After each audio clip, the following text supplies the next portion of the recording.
የአሜሪካ የውጭ ጉዳይ መስሪያ ቤት እንደ አውሮፓውያን አቆጣጠር ከዲሴምበር 9 2025 ጀምሮ የትኛውም ኦፊሴላዊ ግንኙነት ወይም የደብዳቤና የኢሜል ልውውጥ መደረግ ያለበት በታይምስ ኒው ሮማን መሆኑን ሰምታችኋል። እንግዲህ ከብራንዲንግ ውስጥ አንዱ የሚወሰደው የምንጠቀመው ፎንት ነው።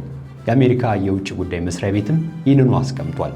ቀደም ሲል ሲጠቀምበት የነበረው በተለይም በባይደን ዘመን ከ2023 ጀምሮ የነበረው ካሊብሪ የሚባለው ፎንት ወደ ታይምስ ኒው ሮማን መቀየር አለበት የሚለው በተለያዩ መገናኛ ብዙሃን መነጋገሪያ ሆኖ ነበር። ነገር ግን የአሜሪካ የውጭ ጉዳይ መስሪያ ቤት ያለው ይሄ ታይምስ ኒው ሮማን የምንለው የተሻለ ወይም ደግሞ መደበኛ ሊባል የሚችልና ፕሮፌሽናል የሆነ ፎንት ነው ሲል ምላሽ ሰጥቶበታል።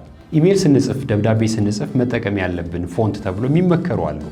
አሜሪካውያን ታይምስ ኒው ሮማን እንዳይመርጡ ብዙ ጊዜ እንደ አንድ ስነ ስርዓት ይጠቀሳል። እንግሊዛውያን ደግሞ ኤሪየል የሚባለውን ፎንት ይመርጣሉ። ስለዚህ ኢሜል ስንጽፍ ለእንግሊዛውያን ከሆነ ኤሪያልን፣ ለአሜሪካውያን ደግሞ ከሆነ ታይምስ ኒው ሮማንን ብንጠቀም ይመረጣል። ከዛ ውጭ መጠንቀቅ ያለብን ቀለም ላይ ነው። ኢሜል ስንጽፍ ወይም ደግሞ የትኛውም ኦፊሴላዊ የሆነ የደብዳቤና የኢሜል ልውውጥ በጥቁር ቀለም ብቻ መሆን አለበት። ዥንጉርጉር ቀለሞች አይመከሩም። ኢሜል ወይም ደብዳቤ ለመጻፍ በመስሪያ ቤታችሁ የትኛውን ፎንት ትጠቀማላችሁ? በገጻችን አጋሩን። ፕሮቶኮል ስርዓት ነው። መልካም ጊዜ